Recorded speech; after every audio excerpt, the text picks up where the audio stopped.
Olá, meus amigos. Estamos aqui mais uma vez para os estudos das obras de André Luiz. Começando hoje mais um livro, Missionários da Luz. Começamos com o prefácio de Emmanuel. Prefácios sempre maravilhosos que nos trazem ensinamentos preciosos. Ante os tempos novos. Enquanto a história relaciona a intervenção de fadas, referindo-se aos gênios tutelares, aos palácios ocultos e às maravilhas da floresta desconhecida, as crianças escutam atentas, estampando alegria e interesse no semblante feliz. Todavia, quando o narrador modifica a palavra, fixando-a nas realidades educativas, retrai-se a mente infantil, contrafeita, cansada. Não compreende a promessa da vida futura, com os seus trabalhos e responsabilidades.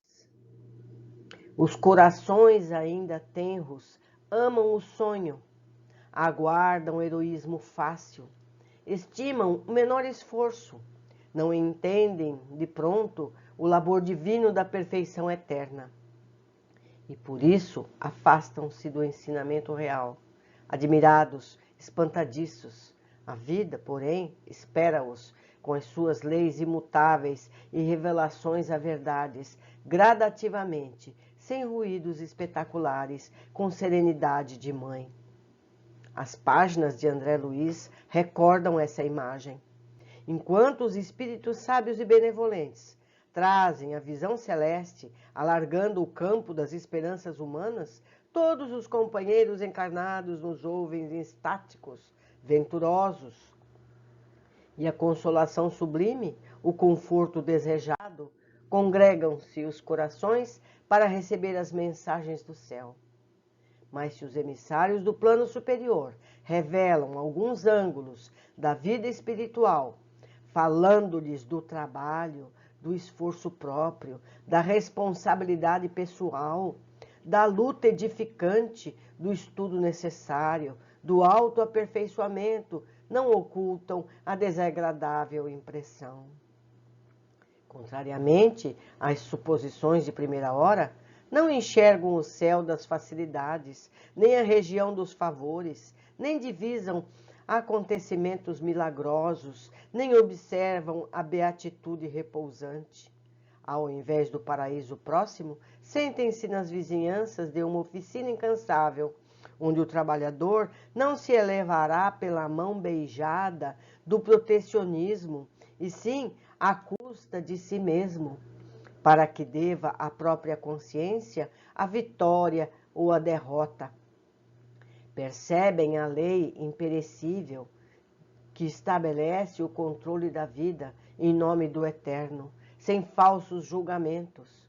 Compreendem que as praias de beleza divina e os palácios encantados da paz guardam o espírito noutros continentes vibratórios do universo, reconhecendo, no entanto, que lhes compete suar e lutar, esforçar-se e aprimorar-se por alcançá-los, bracejando no imenso mar das experiências.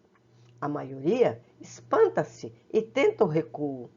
Pretende um céu fácil depois da morte do corpo, que seja conquistado por meras afirmativas doutrinais. Ninguém, contudo, perturbará a lei divina. A verdade vencerá sempre e a vida eterna continuará ensinando, devagarzinho, com paciência maternal. Ao espiritismo cristão cabe atualmente no mundo grandiosa e sublime tarefa. Não basta definir-lhe as características veneráveis de consolador da humanidade. São preciso também que revelar a feição de movimento libertador de consciências e corações. A morte física não é o fim. É pura mudança de capítulo no livro da evolução e do aperfeiçoamento.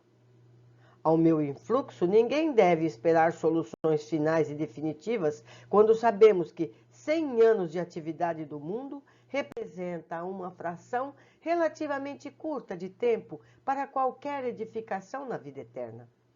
Infinito campo de serviço aguarda a dedicação dos trabalhadores da verdade e do bem.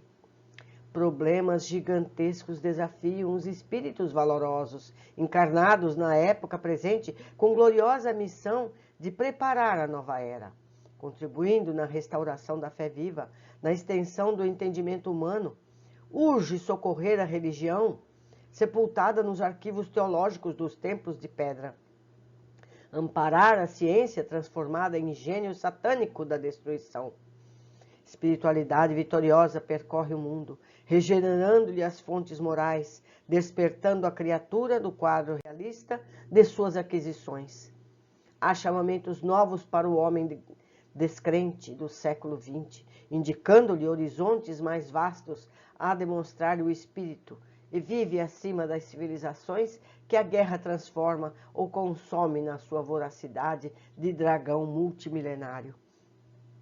Ante os tempos novos, e considerando o esforço grandioso da renovação, requista-se o concurso de todos os servidores fiéis da verdade e do bem, para que, antes de tudo, vivam a nova fé, melhorando-se, elevando-se cada um a caminho de um mundo melhor, a fim de que a edificação do Cristo prevaleça sobre as meras palavras das ideologias brilhantes.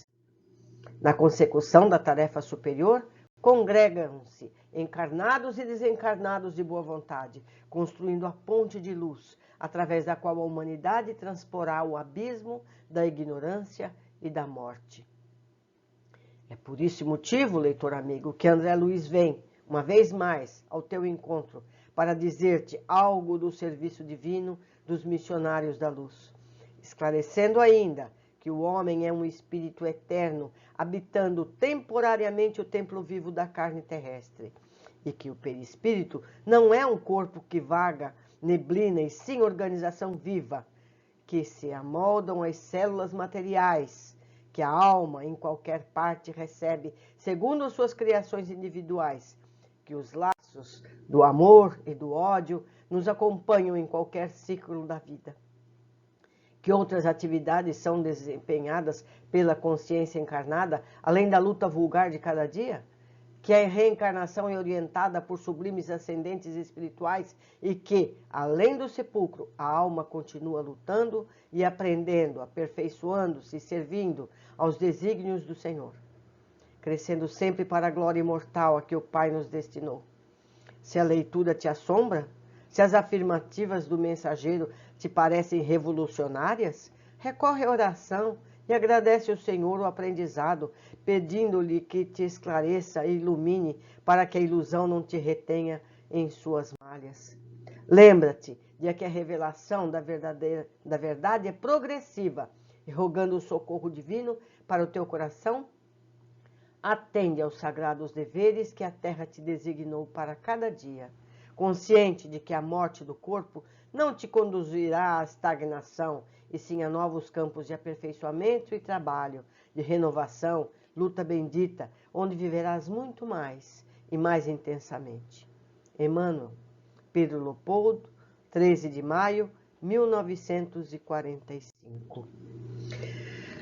É de perder o fôlego, não é verdade? É de perder o fôlego. Acabou a brincadeira. Acabou a brincadeira. Agora, os textos vão começar a ficar mais sérios. Mais sérios. Nosso lar, as paisagens lindas, maravilhosas, os encanamentos. Agora é hora de olhar mais profundamente. É hora da verdade. Vamos ver as observações que eu fiz na época. Emmanuel nos chama a atenção para o fato de nos retrairmos quando o assunto é mais concreto, que temos mais interesse quando os temas são fantasias infantis. Mas a vida, seja quando estamos na carne ou fora da carne, é coisa séria. São realidades que devem ser observadas e enfrentadas. É o caminho para a evolução. Quanto mais demorarmos para enfrentar e crescer, maiores serão as dificuldades por conta de nossa resistência ao enfrentamento. Emmanuel especifica quando os espíritos bondosos nos falam das maravilhas do mundo espiritual. Nos extasiamos, ficamos atentos e ansiosos para ver essas maravilhas. Mas quando relata as situações mais difíceis, quando fala das consequências que provocamos por nossa forma infantil, de encarar a vida, logo nos desinteressamos dos conteúdos, abandonamos os estudos e, consequentemente, as possibilidades de crescermos espiritualmente. Eu já encontrei pessoas dizendo que tudo não é verdade, que nada é assim. Será? Diz ainda que a maioria de nós ainda acredita que evoluiremos simplesmente com atitude contemplativa ou ritos doutrinários, quando na verdade é um trabalho incessante da nossa construção pessoal, que requer o esforço e a persistência para acertar mais e evitar repetir erros anteriores. Nos fala ainda do tempo. O que são 100 anos de vida encarnada? É, na verdade, um instante apenas em nossa jornada evolutiva. Estamos ainda muito próximos do começo da caminhada evolutiva. Nos dizem até que estamos mais próximos das amebas que dos anjos.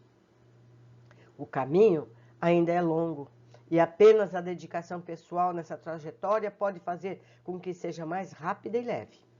Tentar acertar mais rapidamente, evitando repetir situações inúmeras vezes, tornando difícil a jornada.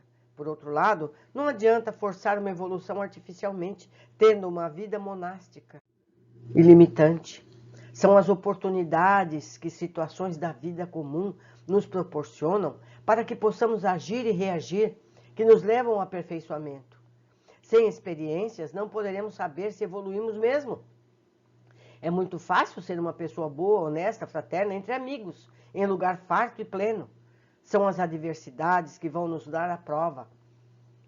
Então, entendemos as razões para que situações e dificuldades de todo tipo surjam em nossas vidas. São oportunidades para reconhecer nossa verdadeira situação espiritual.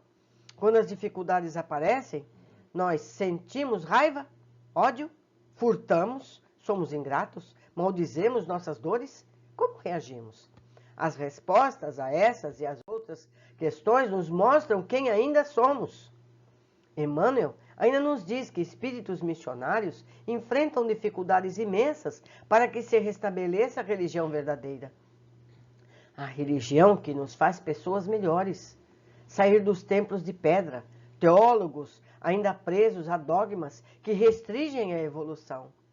Mostrar o Pai amoroso que nos quer ver como irmãos que somos. E não mais o Deus vingativo, ameaçador e exigente de ritos exteriores. Somos seres eternos, temporariamente encarnados. O perispírito não é um corpo que vaga, neblina, e sim organização viva, que nos amoldam as células materiais. Então o perispírito é um corpo completo, como o que temos quando encarnados, porém em outra frequência, mais etérea, mais ainda matéria. Lembramos que é o perispírito que molda o corpo que temos, ligeiramente alterado temporariamente pelas leis da genética familiar. Nosso corpo obedece então a uma conformação anterior ao nosso nascimento. Modelamos nossos corpos perispirituais ao longo de nossa jornada evolutiva. Temos o corpo que precisamos para a nossa atividade na vida que temos hoje e teremos no futuro. Nos diz que a alma, espírito encarnado, recebe o que programou antes. É nossa ficha de serviço, nosso conteúdo programático, já estudado. Se plantamos maçãs, vamos colher maçãs. Se semeamos fraternidade, vamos ter situações de fraternidade em nossas experiências terrestres. Nossos amores, fraternidades, ódios, rancores nos acompanham em oportunidades seguintes. Por isso, Jesus recomendou nos reconciliarmos quando estamos na mesma estrada, pois encontraremos as mesmas pessoas em outras oportunidades, até que sejamos irmãos. Nos lembra que não vivemos apenas para a luta diária, temos conquistas espirituais e intelectuais a vencer.